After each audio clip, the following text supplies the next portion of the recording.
Have you been procrastinating when it comes to investing? Like, you know, you should be investing and using the money you have if you really want to reach financial independence. But maybe what's holding you back is that you don't know what account you should be using.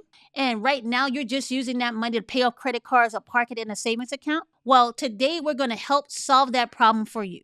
Welcome to the Wealth Twins Show, and we're going to help you understand what accounts you should be using in order to reach financial independence.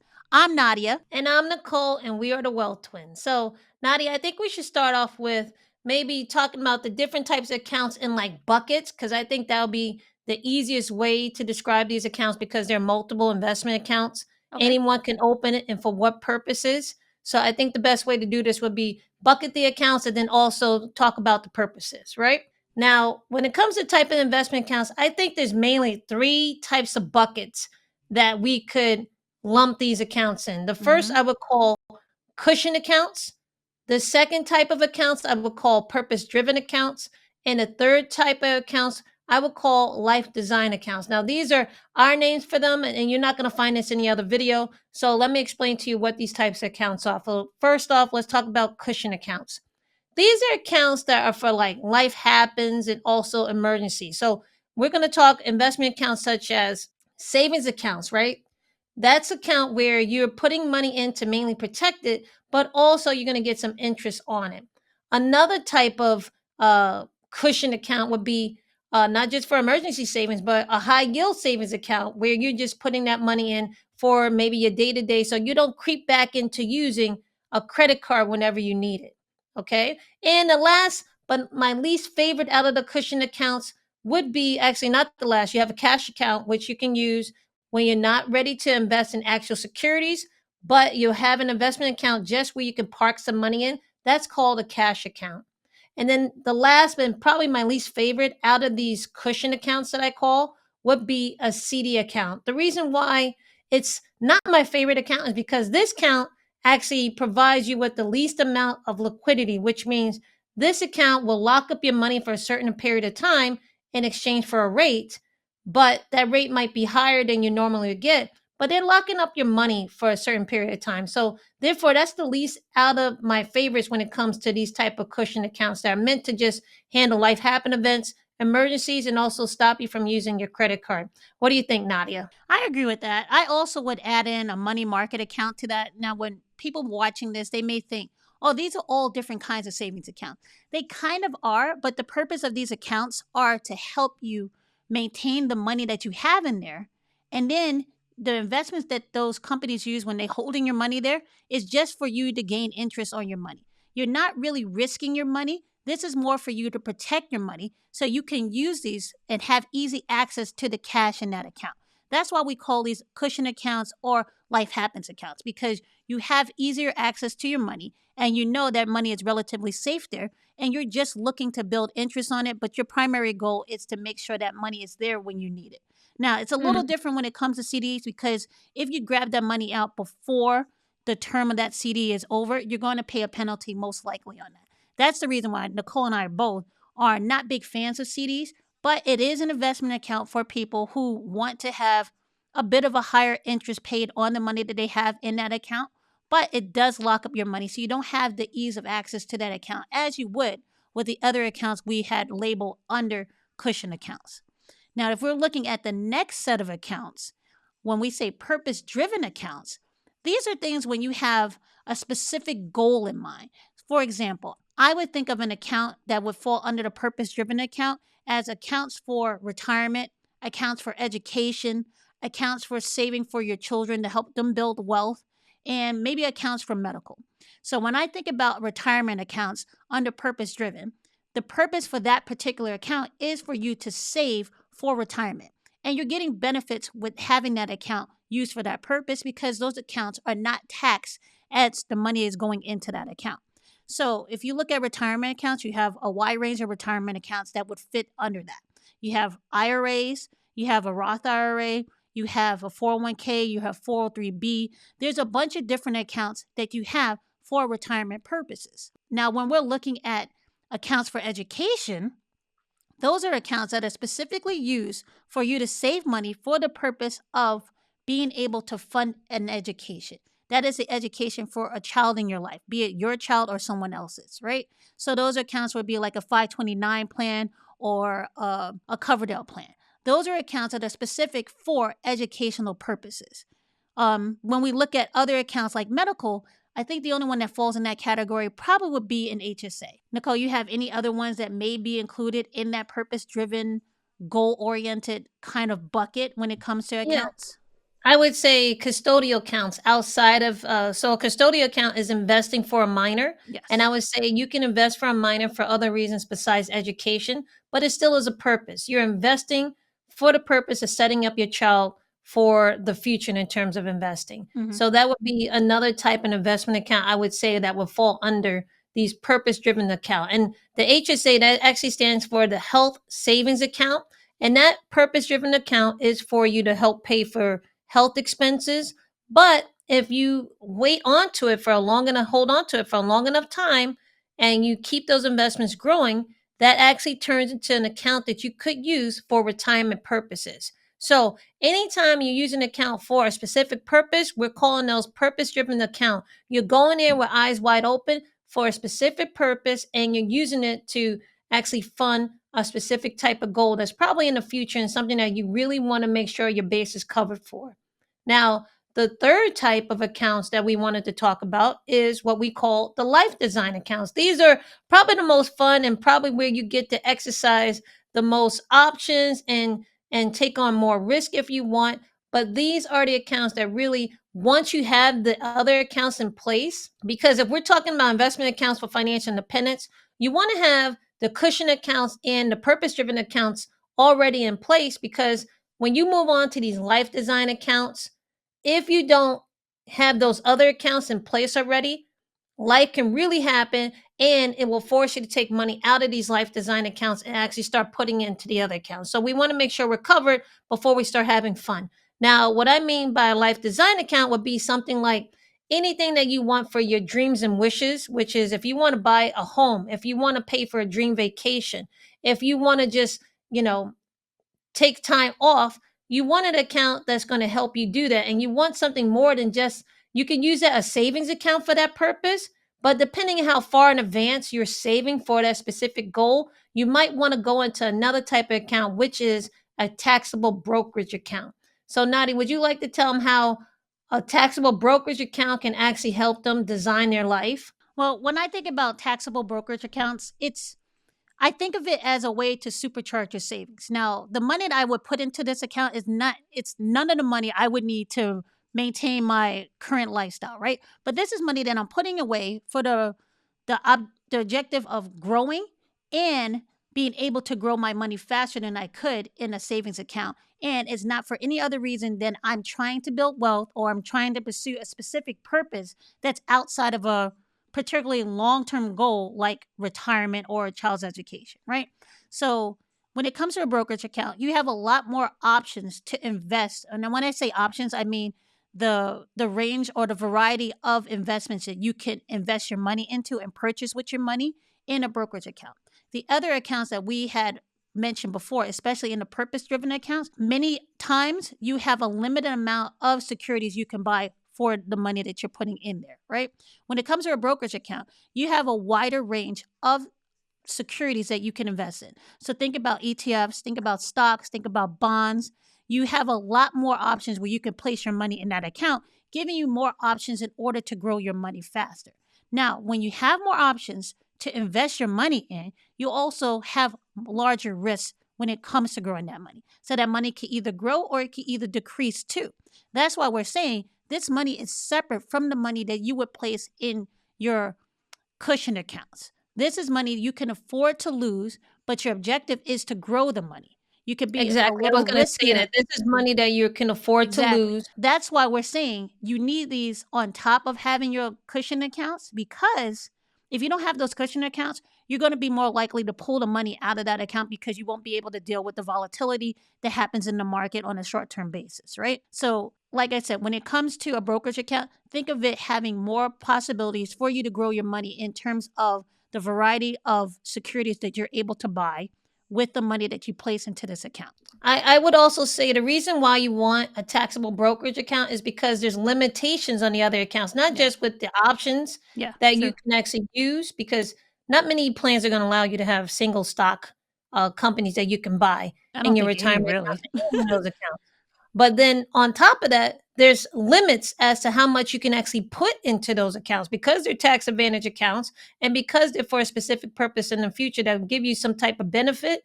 The government is going to stop how much money you can actually place in there, And right? they're gonna So stop, but when you can pull it out. So you will exactly. get So taxed on there's that money. limitations. So we're talking about 401ks, we're talking about IRAs, either traditional or Roth. We're also talking about the 529.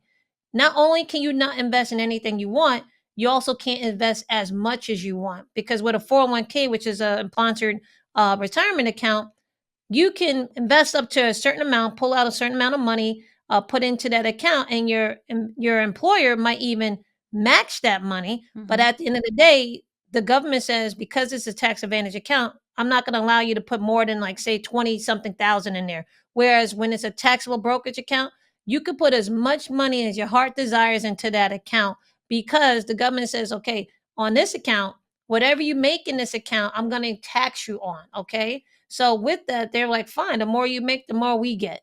That's better for them. So that's another reason why you want to be able to use these life design accounts because one, there's no limitation of how much money you can put into the account. There's no limitation of what you can buy in those accounts. And there's also no limitation of when you can sell. The only thing is to come when it comes to the consequences is the tax ramifications. And there's ways to get around that. But with the other ones, not only and also, you could take money out when you need to. So there's flexibility in terms of those life design accounts. Whereas when it comes to retirement accounts, like Nadia said earlier, you're going to have some penalties that are going to be associated if you take that money out, right? Or if you're not using that money for the specific purpose that it was intended to be used for. So with those, they have a lot more guidelines and strictness around them. So if you're looking for financial independence, you have to have the whole range of these in terms of your investment accounts of what you should open in order to fund different parts of your lifestyle and also to achieve different financial goals. I agree, but you also have to understand each one of these accounts have their own caveats, especially the ones under the purpose-driven goals, like the retirement accounts.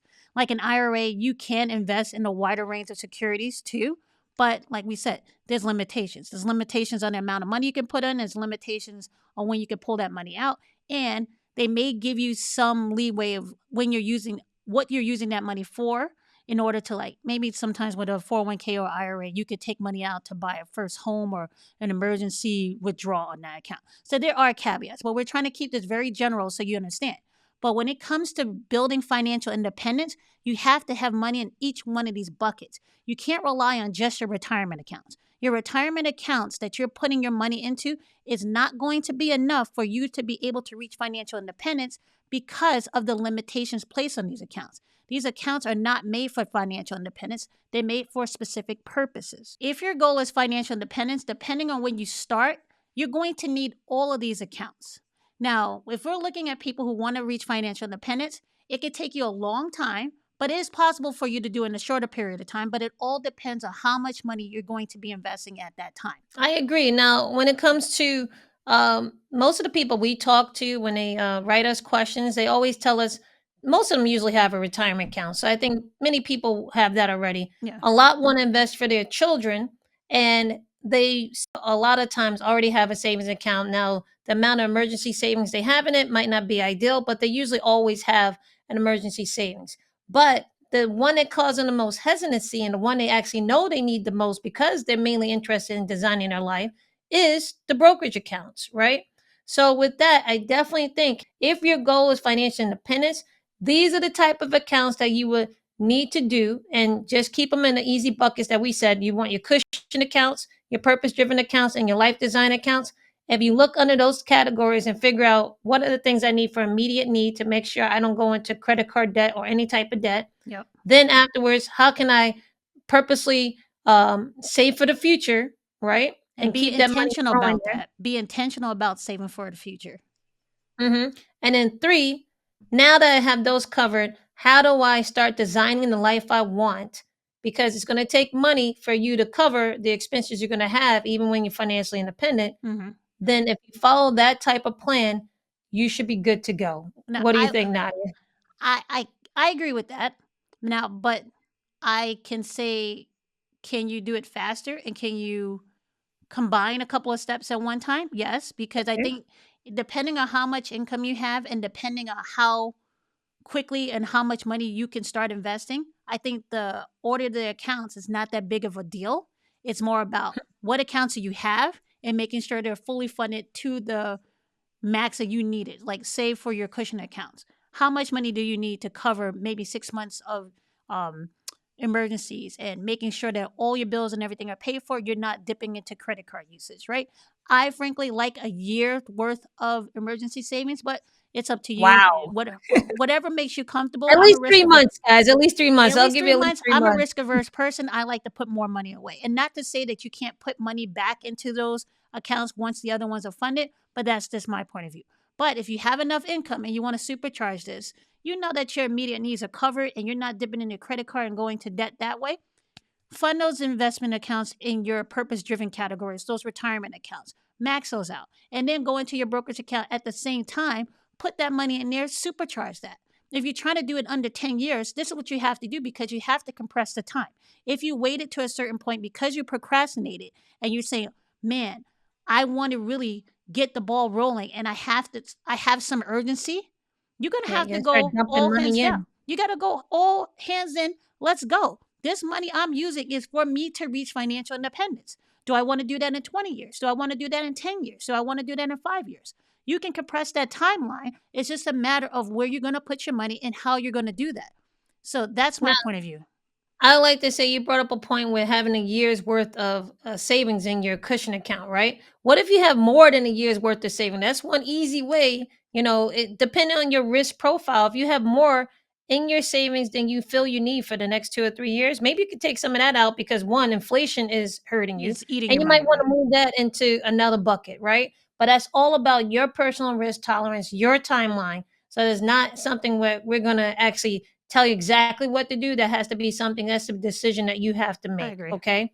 So with that, I also want to say it's not a one-time thing. Nothing that we're saying is a one-time thing. You got to This is something continue you're going doing to it. continue to do. You're going to Exactly. continue to do it. So you're going to keep funding your emergency accounts. You're going to keep funding your retirement accounts. You're going to keep funding your purpose-driven accounts, and you're going to keep funding your lifestyle accounts until however long you want and how long ever long you can, because you want as much time as you can in any one of these things, because that's also going to help it grow, because on top of you putting as much money as you can, time itself will lead to something called compounding in the market, Exactly. which will also help you grow your money. So as long as you have those accounts open and you're doing what you're supposed to do and you're constantly funding them, you will also get a helping hand with time. Well, I'm sorry. I think what also will happen with this as a positive byproduct or positive side effect is that you're going to develop very healthy money habits. Well, eh, I'm kind of walking the border with that because when people are really pursuing financial independence and they're trying to really compress that timeline, they can develop unhealthy money True. practices, right? You might become a miser. You might, no, no, no, this money has to go. I have to be diligent. I have to do this. That's unhealthy. When I You say can do it by healthy, just learning how to enjoy the journey. yeah, enjoy the journey. No one's rushing to financial independence. If you have the option to reach financial independence, you're ahead of a lot of other people. When you do it in a way that you're intentional about your money, but you're not panicking like I have to do it right now. Believe me, it will come to you. But you want the journey to be a learning journey and you want it to be something you can enjoy. What's the point of reaching financial independence if you're miserable the whole time you're trying to reach it? Because I can tell you right now, the longer you're miserable, the less likely you're going to stick with it, right? So make it something that you can actually sustain and don't make yourself crazy. Like don't keep reusing tea bags if that's not in your personality that you think saving those couple of cents is going to do much for you, right? Make it in a way that you cut those expenses that really are not bringing you much value and find that money and use it towards putting it toward these buckets, okay? That's just my point of view. You will develop a healthy habit of understanding how to manage your money and being intentional with your money, but balance that line of healthy versus unhealthy practices. Okay, so if Nadia, if we wanted to wrap this all up and give someone prescription for this, I think when it comes to the type of different investment accounts someone would look to open in terms of their wish of becoming financial independent, I think these are the steps they will follow, right? Okay. One, learn to bucket the accounts that you need to look for. That will help you cut out some accounts that you might already have and versus the ones you need to open. Two, I would say fund all of them either as quickly as possible or in order. Three would be enjoy the journey. And four would be to keep it going. Am I right? What do you think? I agree. And also, it helps you cut out the noise. Like, you don't need every account. Get the accounts that you need for your particular reasons and your specific goals, right? You don't need every account. So when you look at it from this point of view and say these are the three categories I have to hit, which ones in these categories actually fit my needs? Like, if you don't have a kid, don't worry about an educational account, right? Those are what you need. So it helps you really understand, okay, this is what I need. What can I find in here that works for me? And let me move towards that point of view. So that's what I Okay. think. So if you like, Naughty and I could talk about these different types of investment accounts all day, but I think we're going to cut it here. But if you do like this type of information and you want to hear more about what we think in regards of investing, saving, managing money, retirement, all those things, financial independence, please check the link below that's in the description and join our free weekly newsletter because this is where we really go deep and give you our thoughts and more opinions that we have in regards to these type of financial situations or just finance and personal finance in general. So if that's something you're interested, click on the link below and we would love to have you join our community. And I will also add to another benefit of joining the newsletter is because when you're searching on YouTube, you don't know what to search for. Like, you're getting fed stuff that you should look at, but you also don't know everything you should be searching for. When you join a newsletter like ours, it gives you more information that you probably didn't know you needed. That is another benefit. Not only is it free, but it's giving you information you didn't know you need, but you are missing. And that's what Nicole and I try to do and help you out on your wealth journey. If it's just to become financially secure, all the way to the steps of being financially independent. So, with that, I'd like to thank you for watching the show. Make sure you like this episode and make sure you share it and subscribe to the channel. Talk to you in the next one.